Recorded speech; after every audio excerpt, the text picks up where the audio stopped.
You better be starting something. You got to be starting something. You better be starting something. You got to be starting something. Sorry, my voice just cracked. Let's see. Who's the artist? Michael Jackson, MJ, the musical. On Saturday, I went and saw it. It was the most fabulous thing I've ever seen. 2.5 hours of pure bliss. Right in my wheelhouse. I was probably 10. Maybe 9 when Thriller came out, and that was the invention of the Walkman. And I remember having the cassette put in the Walkman, having my ear things on, walking around listening to it 8,000 times, and I thought I was really cool because that's the age when boys think they're really cool. Thriller, the album. Yeah, I went down memory lane. It was so good. I encourage all of you to see it. But they're not in Sacramento anymore. They moved on to another city. So maybe in New York on Broadway. So yeah, it was fabulous. It was way better than Beetlejuice. Way better. There's a movie coming up, which I think is going to be slightly different than the musical. So the musical is great. Michael Jackson. Can't go wrong. My name is Mark Henriksen. Welcome to Garage Math. This is my garage. And this is where I do some math. So here's what I need you guys to do for me today. We're gonna talk about probabilities, and we're gonna probably do a few different topics in this one lesson. But I have a bonus footage opportunity. At the end of my math, sometimes I do all my talking nonsense at the beginning. I'm gonna get started on this right now. It's not super mathy. You could just watch the show today, hang out. Grab a piece of paper and a calculator because we are gonna do some work, but if you just wanna watch the show, I think you're gonna pick up the concept. But at the end of the math, I'm gonna connect it to probability very little, but I'm gonna teach some of you that are going to go to 7th grade. I know because a lot of people out that watch these videos are in 6th grade. So no matter where you are all over the country, when you go to 7th grade, I'm gonna have some advice for you. And you're gonna wanna stick around for that part because it's gonna probably save you a headache, some embarrassment, some ridicule. So if you don't want to watch the math and you want to get right to the advice, then just scroll through. And once I'm done doing this, then that's when it starts. You'll see a circle with a combination lock, okay? All right, let's talk probability. I don't know why I'm holding a mitt. A's are in first place, woohoo! Okay, probability is kind of like the likelihood of something happening. Oh shoot, I need my pens. Don't go anywhere, pause. Okay, so for example, most people use flipping a coin, the probability, outcomes and events, those are all the fancy words, but it's pretty simple, so just listen. If you flip a coin, how many outcomes are possible? There's 2. So if you want to know what the probability of flipping a heads is, well, you want a head to show up and there's only one head, you flip it, it's 1 out of 2. That means it should happen 1 out of every 2 times. That's the theoretical probability. The experimental probability is actually how many times it really does happen. Okay, so we're not going to talk about that today. We're just going to talk about probabilities. And what we're going to focus on today, we're going to talk about compound probabilities. Compound probabilities is when you have multiple events, right? So if I say to you, what's the probability of flipping a heads? You're going to say 1 out of 2, right? It's a fraction. Cool. What's the probability of flipping a head and then another head? Okay, super simple. Okay, put this in your brain. Multiply, multiply, Actually, so here's the thing. You just figure out the probability of each event and then you just multiply them. That's it. We're gonna get to dependent, independent next, okay? So for example, the probability of flipping a coin and getting a head is 1 out of 2. That's the probability. Now, if you say, well, what about getting a head, flipping it again, and getting another head? It's really simple. The first time you flip it, what's the probability? It's 1 out of 2, okay? Now, what's the probability of you getting it a second time? Does it change? No, it's exactly the same. It's also 1 out of 2. And then all you have to do in compound events is multiply. You have a 1 out of 4 chance of getting a head twice. Obviously, with your knowledge of fractions, that's smaller than that, so the probability is less. Obviously, the more compounded events that have to happen in a row, right, the probability is going to go down. So for 3 heads. Boom, boom, boom. Do any of these flips have anything to do with the other one? No, because they are independent events. They have nothing to do with each other. Okay, so I think you know where we're going with this. You just go each outcome on its own. 1/2 times 1/2 times 1/2 equals 1/8. So anytime you have a probability, sometimes they do spinners, sometimes you're picking tiles. My example today that we're going to use for independent or dependent is Mike and Ike's out of a hat. Okay, so that's how I'm going to demonstrate that. Okay, so that's the wonderful world of probabilities, if I could speak. Okay, so compound means multiple in a row. All right, so what we're going to do next is I kind of wrote these out of order.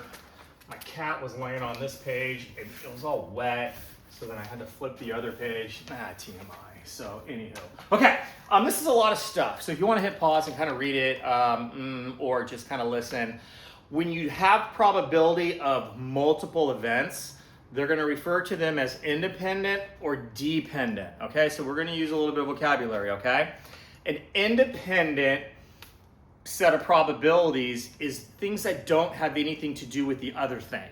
So for example, when we flipped the coin, the second probability had nothing to do with the first probability. They are independent, okay? Dependent means the outcome of the event is actually affected by the event before it, okay? And you're gonna see an example. So if that kind of went, ooh, don't worry about it, which is without replacing, and I'll talk about that in a second. All you gotta remember is independent, they have nothing to do with each other. Think of the word independent. Dependent is they're connected, okay? That's all you gotta remember. And so, you can write that down if you want, but it's just what I said. So, this is it. This is the last example we're gonna do. I think this is the last one we're gonna do. And then I think we're gonna get to my, oh yeah, okay. You gotta remember this. In here, I don't know if you can see it. I don't wanna dump them out. There's some Mike and Ike's in here. And I've already counted them out, okay? So we're gonna do some drawing. In here, we have 3 green, 2 yellow, 1 red, 3 orange, 4 pink. There's 13 Mike and Ike's in here. I'm gonna close my eyes. To do some sort of experiment like this, you have to have no idea what you're drawing, right? So you could use Skittles or M&Ms or tiles or dice or something, but it has to be the same size, and you can't decide, ooh, that one's this because of that. No, I have no idea what a yellow Mike and Ike versus an orange Mike and Ike is. Okay, so I gotta take this off, but just for now, this is what this is. I'm gonna actually put this on top if you're just watching the show, but if you are gonna work along with me, it's only a couple of problems left. You need to write these down, okay? All right. Let me do this. First thing I'm gonna do, I'm gonna need this. I'm gonna get rid of that. I don't need that. Okay, so, oh man, maybe you can see this down here. Can you see that? Oh, no, I know you can't see that. Okay, this is some really good theatrical work here. Okay, no, that's not gonna work either. How about this? Okay, 13. Okay. Maybe I have to go back and edit that out. I need you just to write this down, okay? Good, I'm gonna put it right here. Okay. So, here's what we're gonna do. That was terrible. Are you still with me? Focus. All right, so not replacing. Okay, so when you see this is probability of getting a green for my first one and then getting a green for my second one, okay? So when this says not replacing, you then don't put it back, okay? I'm gonna actually start down here with replacing.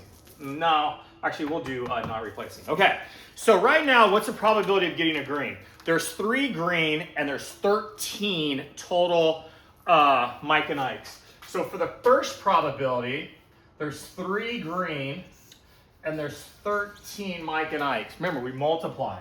Now, I pull out a green because that's what I pulled, and the odds of getting a second green, but I'm not putting this back, okay? I'm putting it in my pocket. Ooh, don't worry, I'm gonna eat these.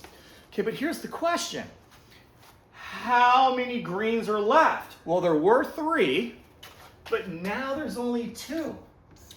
Okay, there's one more curveball. Yell out what we're gonna put in the denominator.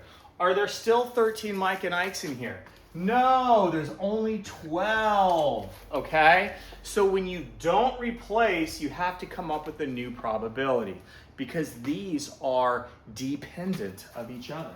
Okay, so I'm gonna take this Mike and Ike, put it back there, and we're gonna find the probability of these 2 things occurring. Okay, 3 times 2 is 6, and 13 times 12 is 156, okay? Now, this is not a lesson on reducing, so if you want to reduce that, reduce it. I know you can because those are even numbers, but you would probably reduce the probability to its smallest form. But there is a 6 out of 156 probability. If you want to turn it into chance, chance is a percent.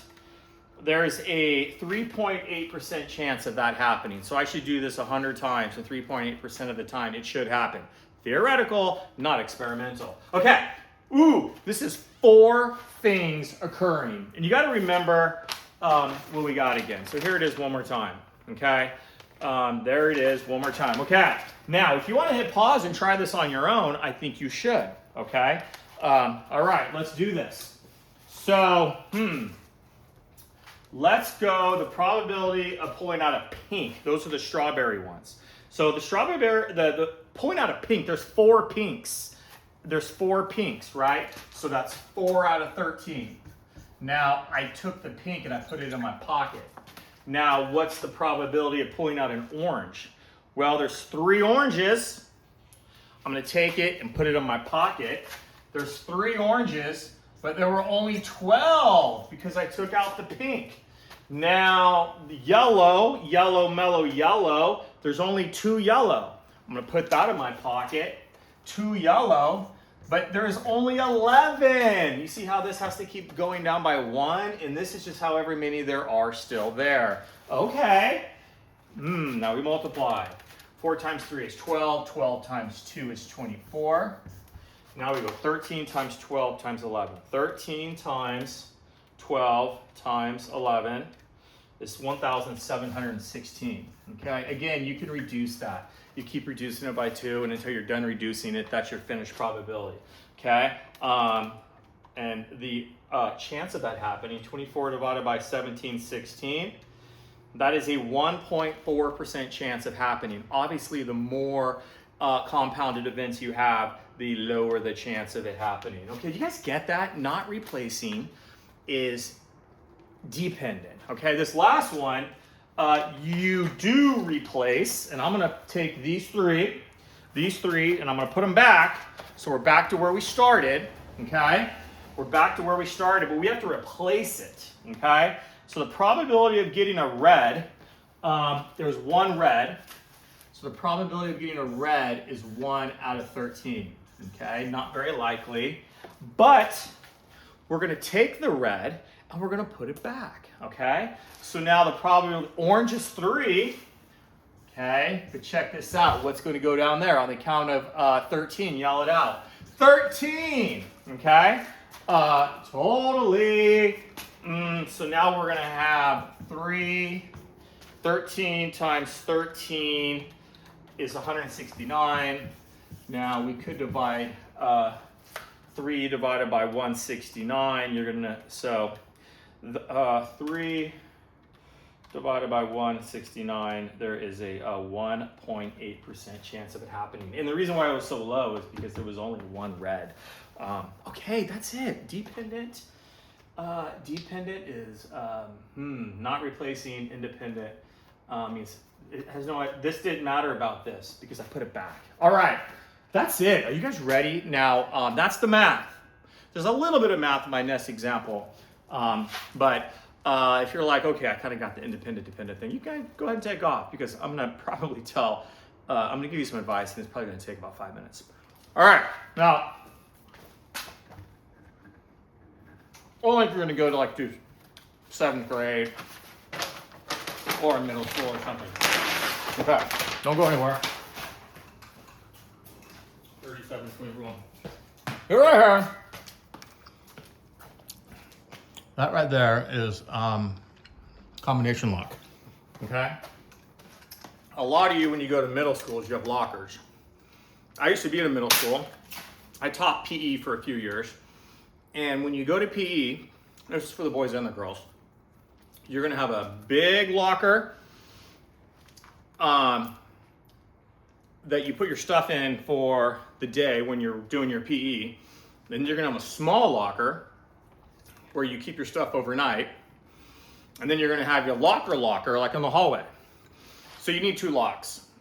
And I'll explain why you don't need 3. Your locker in the hallway has all your books and things. And then your little locker in the locker room that has your clothes. So buy a 2-pack because you'll have the same combination. And I'm gonna teach you really quick how to do this, and then that's not really my lesson. Okay, wherever you are, it's 3 to the right, 2 to the left, 1 to the right. So this is 37, 23, 1, 37. You could just spin it forever. Just spin it forever. You have to go at least 3 times. There's 37. Now you have to go to the left. You have to pass it 1 time. So you pass 37, and then you have to get to whatever your next number is, and that's 23. Okay? Now you go back this way until you hit your number. You don't go back to 23, and this happens to be 1. Okay? And that opens it. Okay? So it's 3 to the right, 2 to the left, 1 to the right. Is that right? Am I going right, left, right? Yeah, okay. That's how you do the lock. And you'll just practice, okay? That's not the advice. And some people go, well, I'm just going to get a key. You're not going to get a key because you're going to lose the key because you're like a teenager. And teenagers are... I have 2 of them.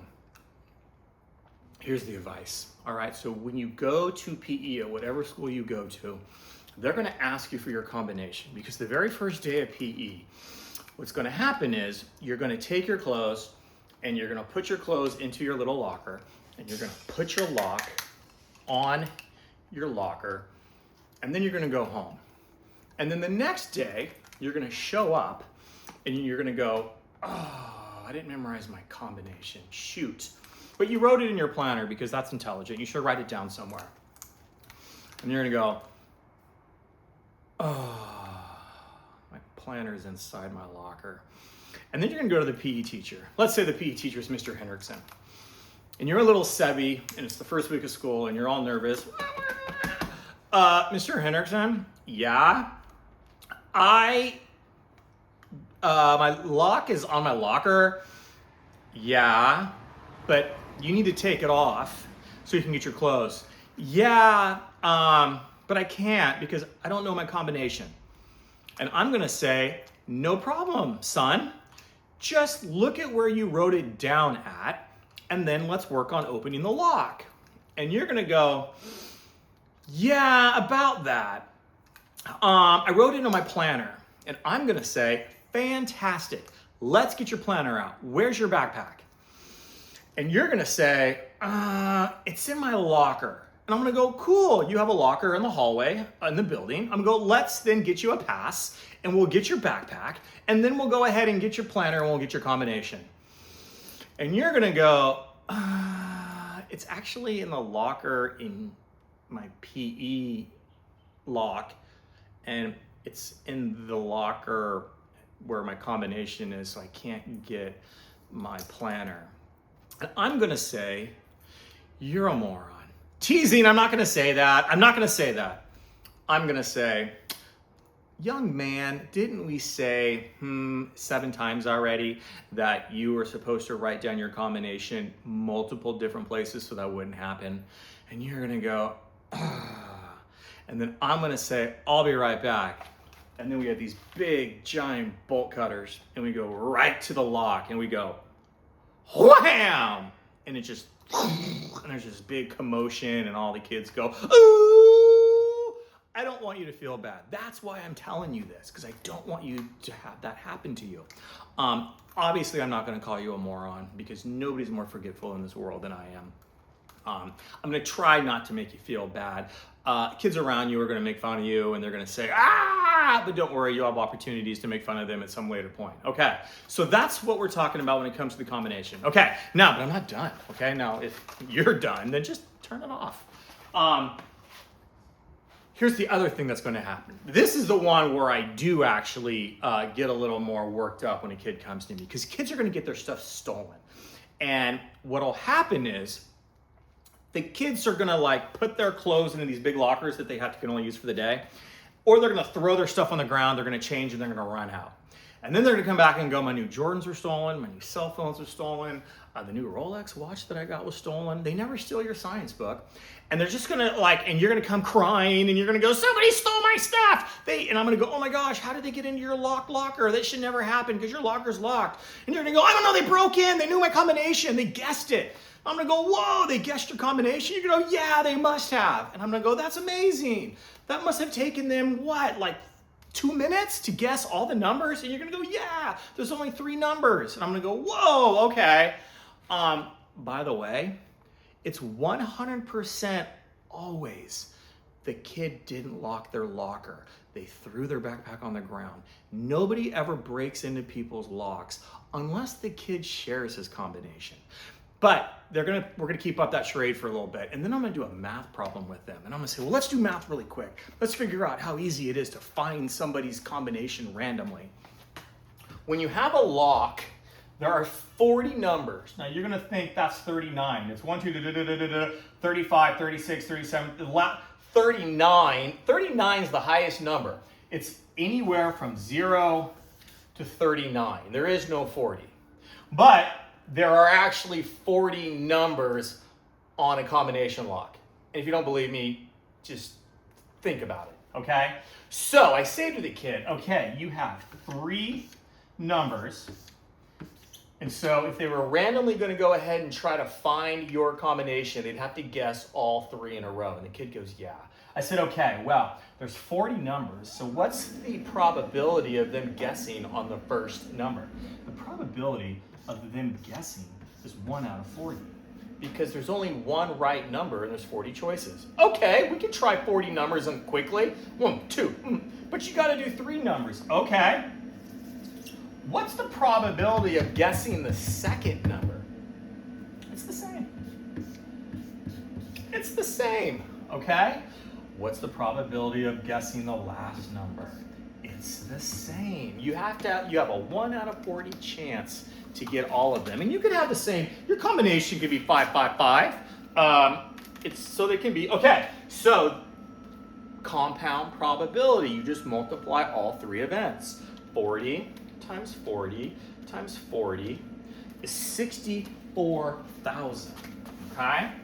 So, there are 64,000 different combination possibilities. So the person would have to do this 64,000 times to get yours. And if you don't believe me, then tonight when you're bored, just start to do all the combinations on a piece of paper. Go 1, 1, 1, 1, 1, 2, 1, 1, 3. And you'll end up with 64,000 of these, and that's the number of combinations for someone to be able to get into your lock. So, all right, what did we learn right there? We learned memorize your combination, get 2 locks that have the same combination. You can buy them in twin packs. What else did we learn? Write it down multiple ways. Your arm, okay, in something that's not in the locked thing.